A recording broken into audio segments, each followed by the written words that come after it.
Hello and welcome to Newsweek South Asia, your one-stop destination for in-depth analysis of security challenges, regional conflicts and the evolving threat of terrorism. Let's take a look at the headlines first. India unprecedented global blitz exposes Pakistan's terror ties. India slams Pakistan at UNSC over baseless allegations, accuses it of gross hypocrisy. Pakistan faces outrage after suspected drone strike kills 4 Pashtun children. India is no longer just defending its borders, it is now defending global peace. In the aftermath of the gruesome Pahalgam terror attack that left 26 civilians dead, India launched Operation Sindoor, a precision military offensive that dismantled terror camps inside Pakistan and Pakistan-occupied Jammu and Kashmir. But New Delhi didn't stop there. In a historic move, India sent 59 parliamentarians across party lines, divided into 7 high-level delegations to 33 countries with a clear agenda to hold Pakistan accountable on the global stage for its decades-long export of terrorism.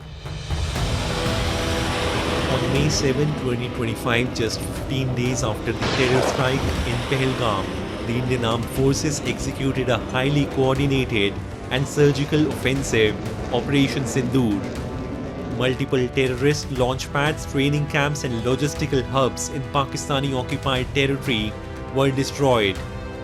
Targets included key facilities of Jaish-e-Mohammed and Lashkar-e-Taiba, responsible for carrying out some of the deadliest attacks on Indian soil over the last 2 decades. This was a message of resolve, a response that was strategic, swift and uncompromising. Soon after the military success, India turned to diplomacy. A coordinated global outreach program was launched by the Ministry of External Affairs. 7 multi-party delegations comprising 59 Indian MPs were dispatched across continents, from the Americas to Asia, from Europe to the Gulf, to rally international opinion and expose Pakistan's deep-rooted terror links. These delegations are engaging with foreign governments, national parliaments, think tanks, media organizations and human rights groups to highlight Pakistan's repeated use of terrorism as a tool of state policy, its sheltering of UN-designated terrorists and its complicity in cross-border attacks against civilians. The central idea behind this objective, this is a political mission. We want to make a strong outreach to the world to convey our resolve to fight terrorism. We want the world to come together to fight terrorism tooth and nail in all its forms and manifestations. The first stop for one of the delegations was the United Arab Emirates, a key partner of India in the Gulf region. Indian MPs met with UAE's Minister of Tolerance and held comprehensive talks with defense and foreign affairs officials. The United Arab Emirates reiterated its zero-tolerance stance on terrorism and expressed support for India's efforts to combat extremist networks. Our commitment toward India's national security is non-negotiable. India is a strategic partner.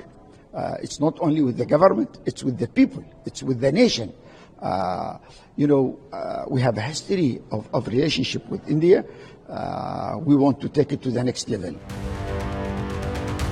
In Tokyo, Indian lawmakers were welcomed by Indian Ambassador C.B. George and briefed extensively on India-Japan strategic coordination. The delegation held discussions with Japanese think tanks, policymakers and foreign ministry officials, underlining Pakistan's dangerous use of proxy terrorism and India's right to self-defense. Members of parliament from different political parties came together with one voice: zero tolerance to terrorism. And the message was loud and clear from the Indian side. To our Japanese friends, to the diplomatic community, to the media, they went everywhere with one voice. This is a great achievement. In Russia, Indian parliamentarians met with senators and foreign policy advisors in Moscow. The Russian side unequivocally condemned the Pahalgam terror attack, expressed solidarity with the Indian people, and reaffirmed its support for India's counter-terrorism efforts. I think we are happy when we go back and when we leave Russia. We know that Russia stands with us. And Russia is a very important country globally. And the message that Russia understands India and stands with India is very important to us. One of the most high-profile delegations was led by Congress MP Shashi Tharoor, who travelled to New York and Washington DC. Speaking at the Indian consulate, Tharoor said India had exercised strategic restraint for decades but could no longer stay silent. India hit hard and hit smart, he declared. Just sending a message to terrorists. You started, we replied. If you stop, we'll stop. And they stopped. There was an 88-hour war. We look back on that with a great deal of frustration because it needn't have happened at all. Lives have been lost. But at the same time, we look back on this experience with a steely and renewed sense of determination. There has now got to be a new normal. No one sitting in Pakistan is going to be allowed to believe that they can just walk across the border and kill our citizens with impunity. There will be a price to pay, and that price has been going up systematically.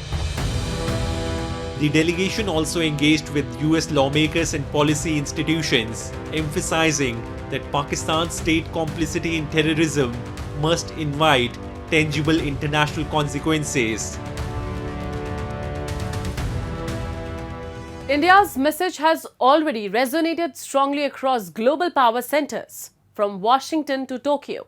But the diplomatic drive doesn't stop there, as India's MPs span out across regions often overlooked in traditional foreign policy circuits.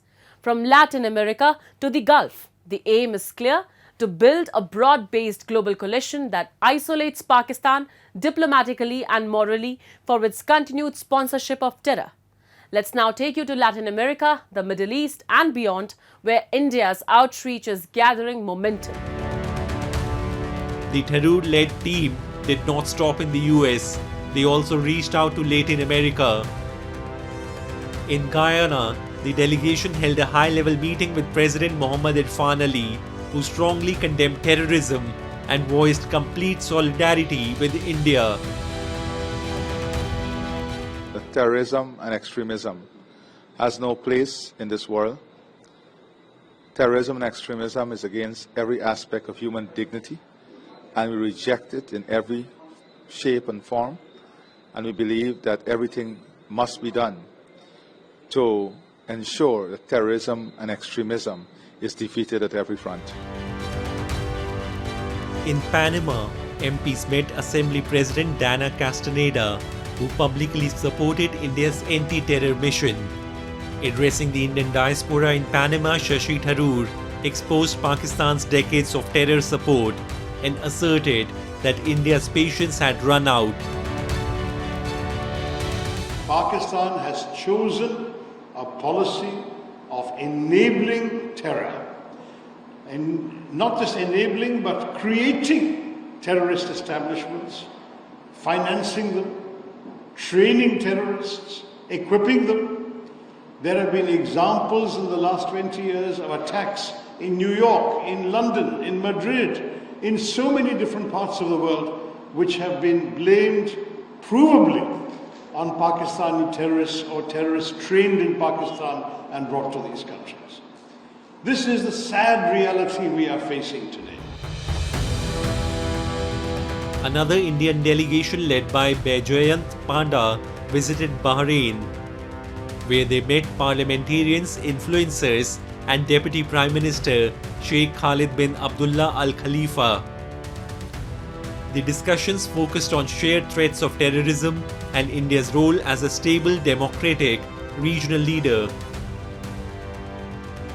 MP Asaduddin Owaisi, part of the delegation called Pakistan a failed state, exposing its growing economic dependence on terrorism as a strategic tool.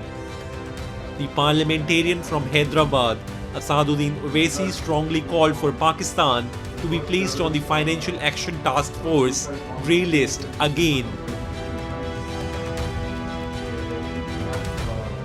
When Pakistan unleashed whatever it had, no amount of damage happened in the mainland India. Yes, in the Poonch area, we know what has happened.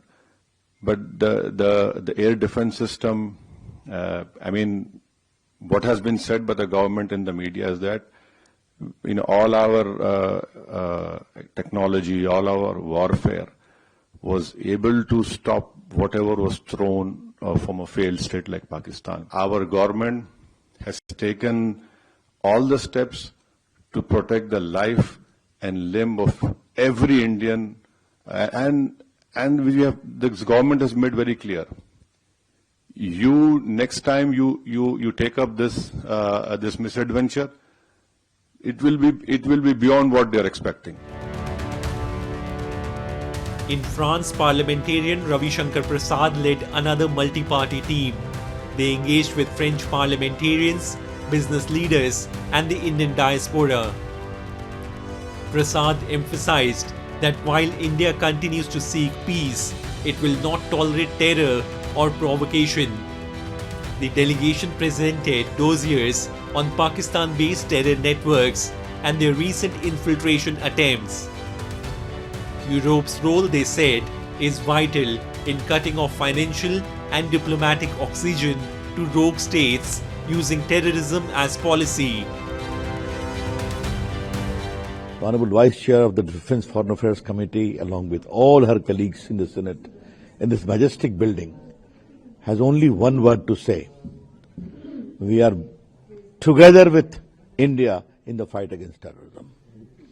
And Pakistan has also suffered, and they totally agreed that France and India, nay, the whole democratic world, need to speak in one voice in the fight against terrorism emanating from Pakistan, supported by the state of Pakistan.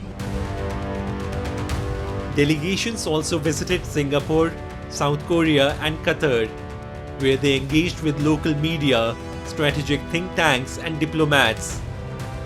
The Indian message remained consistent. Pakistan's terror networks pose a threat not just to India but to the entire civilized world. India's bold diplomatic offensive following Operation Sindoor marks a paradigm shift in the way democratic nations respond to terrorism. Gone are the days of reactive statements. New Delhi has merged military precision with diplomatic strategy, exposing Pakistan on every front: political, economic, and moral.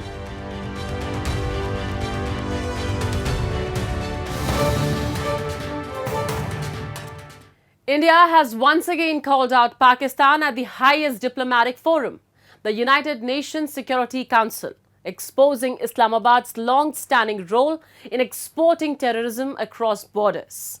Citing decades of cross-border terror, including the 26/11 Mumbai attacks and the recent barbaric killings of civilians in Pahalgam, India has demanded global accountability. In a searing rebuttal to Pakistan's propaganda, India reminded the world that the real threat to civilian safety comes not from conflict but from state-sponsored terrorism. Here's the full report. Terrorism has today emerged as the gravest threat to global peace. It strikes at the very foundations of democracy, freedom, and human progress, threatening not only nations but the very future of mankind. India, one of the worst hit victims of cross-border terrorism, has endured decades of violent attacks orchestrated and backed by its hostile neighbor, Pakistan. But India is no longer just a victim. It is now a global leader in counter-terrorism efforts. working in concert with the world's major economies to dismantle terror networks and expose their state sponsors. At the recent session of the United Nations Security Council, India once again turned the spotlight on Pakistan. Addressing the international community, India's permanent representative to the UN, Ambassador Parvathaneni Harish, issued a stinging indictment of Islamabad's role in supporting and sheltering terror outfits.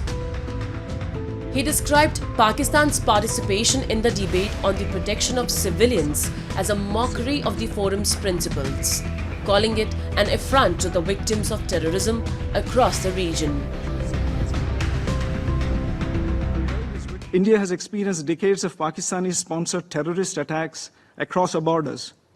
This has ranged from the horrific 26/11 attack on the city of Mumbai to the barbaric mass murder of innocent tourists in Pahalgam in April 2025. The victims of Pakistani terrorism have been predominantly civilians, since its objective has been to attack our prosperity, our progress, and our morale. For such a nation to even participate in a discussion on protection of civilians is an affront to the international community. India's permanent representative to the UN, Ambassador Parvathaneni Harish, didn't hold back in his address. In a scathing statement, he accused Pakistan of not just exporting terrorism, but also willfully endangering civilian lives. Citing a recent cross-border shelling incident, Ambassador Harish revealed that the Pakistani army deliberately targeted Indian border villages earlier this month, killing more than 20 civilians and injuring over 80 others. He further stated that the religious sites, including gurudwaras, temples and convents, as well as medical facilities, were intentionally attacked, underscoring Pakistan's utter disregard for humanitarian norms.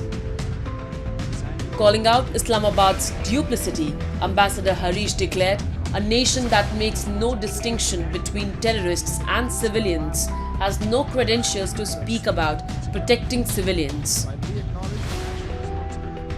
Calling out Islamabad's duplicity, Ambassador Harish declared, "A nation that makes no distinction between terrorists and civilians has no credentials to speak about protecting civilians."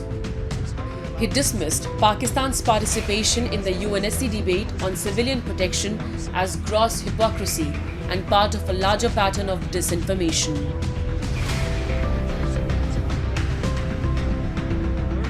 Earlier this month, the Pakistani army deliberately shelled our border villages, killing more than 20 civilians and injuring more than 80.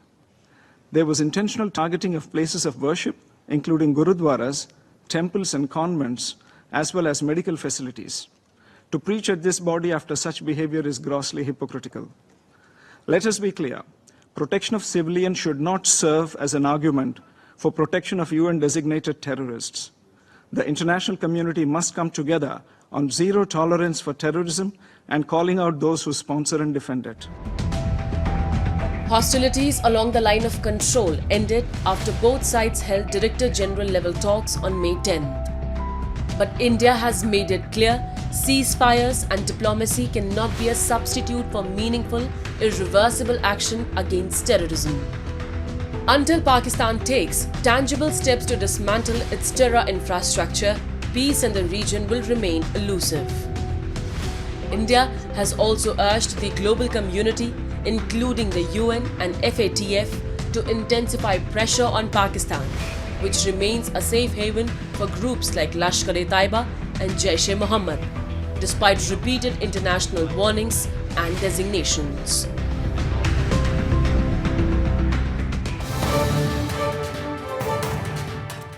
Pakistan's so-called war on terror has once again exposed its true face. One not aimed at eliminating terrorism, but at suppressing and brutalizing its own people. In yet another horrific incident, at least 4 innocent children were killed and 5 others injured in a suspected drone strike in Mirali, North Waziristan. The strike, which locals allege was carried out by the Pakistani military, has triggered mass protests and renewed global scrutiny of Islamabad's systematic targeting of the Pashtun population under the guise of counter-terror operations. As the world's attention remains fixated on regional security threats and geopolitical rivalries, a silent war continues to rage in Pakistan's northwest against its own people. Earlier this week, a suspected drone strike in Mir Ali, a town in North Waziristan, claimed the lives of 4 innocent children from a single family and left 5 others injured. The victims were between the ages of 5 and 8. Daide pora mir na dehshatgardi khwashawi mir aman pasand khalaki Allah de pora mir bal bach maaf ka udna lodi watan mein ta prawartan lo pashe ton na so ukdal nera khoya taraf ta tarikan asta mir so ki कीमत दौलता की करता de targli बच्चों में वड़ बच्चों में तयशी दी देवर मत तबियान रोजे बेगराता खुदाई दे पर लश्की हाल बंद में राख मुका काने भी पदाना हुआ तरफ तमीर तरा लियारस्ताना. While Pakistan frequently markets itself to the global community as a partner in the war on terror, the reality on the ground tells a different story. Instead of targeting extremist groups, Islamabad has consistently deployed drone strikes and military force against civilian populations, particularly the ethnic Pashtuns in Khyber Pakhtunkhwa and the former Fatah region. These communities, once strongholds of tribal culture and autonomy, have now become laboratories for drone warfare, surveillance, and forced militarization. Each time the target is framed as a terrorist hideout. Each time the victims are children, women, and men with no ties to militancy. And each time the Pakistani state walks away without accountability. Actually, they are using the Pashtun areas, particularly the Khyber Pakhtunkhwa, as a laboratory to test their weapons. It's not for the first time that they have attacked the innocent Pashtun people, particularly children and women. But we have confirmed reports that more than 32 drone attacks have been conducted only in North and South Waziristan and in Tank areas of Khyber Pakhtunkhwa. Afridi further alleged that under a state-sanctioned program, more than 55,000 Taliban leaders and their families were resettled by the Pakistani state into Pashtun majority areas. These Taliban operatives, once strategic assets of the Pakistani army, are now being rebranded as threats, only to justify further militarization and violent crackdowns. We have already informed, especially the United Nations and international community, that what they call the terrorists, they have been brought to our areas, the Pashtun areas, under agreement by the state of Pakistan. They brought more than 55,000 Taliban leaders and their families, under agreement to these areas, and now they are telling us that they are terrorists. So I think it's a proxy war. The Taliban are the proxies of the Pakistan army, and they are just playing a game to kill innocent civilians, to capture our areas, our land, because there are huge minerals in these areas. Indeed, the Pakistani military's activities in these regions have led to the mass displacement of local communities. Entire villages have been razed, tribal elders silenced. Youth movements like the PTM violently suppressed. Pashtuns have long accused the Pakistani government of using military operations to target civilians under the guise of counter-terrorism. The Pakistani government claims that these operations aim to dismantle terrorist groups like Tehreek-e-Taliban Pakistan, but the Pashtun community has borne the brunt, with over 6 million people forced from their homes. Thousands remain missing, and many families are left in limbo as they search for loved ones caught in the crossfire between the military and militants.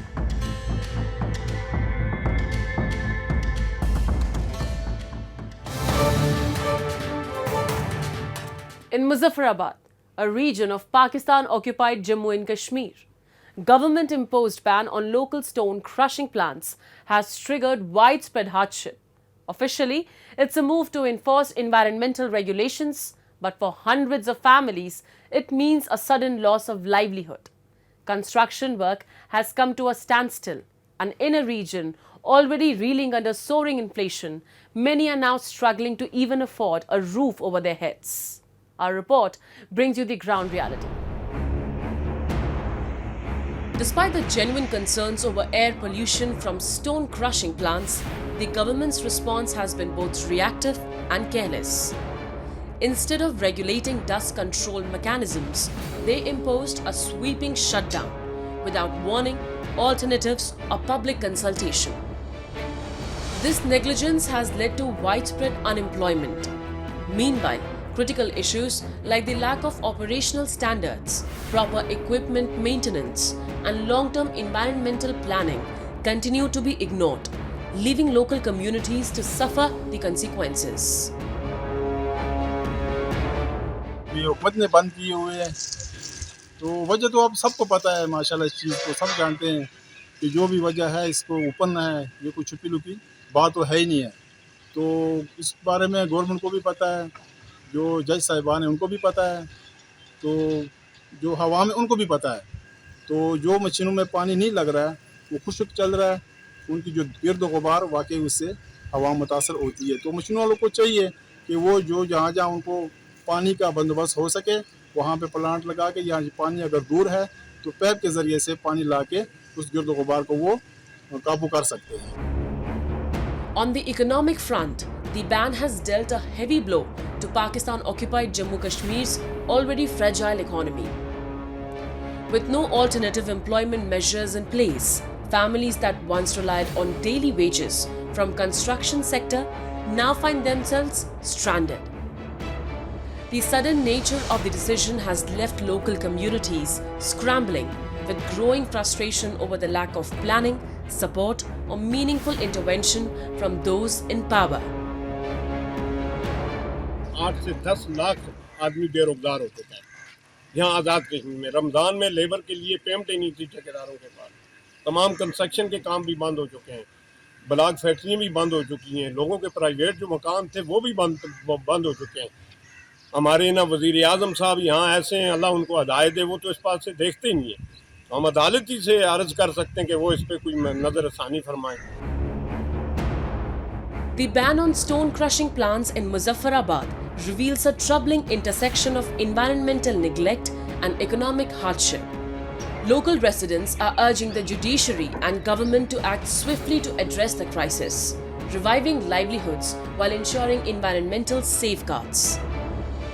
Without urgent intervention, Pakistan-occupied Jammu and Kashmir faces the risk of deeper social and economic decline, endangering the well-being of countless families and the region's future stability.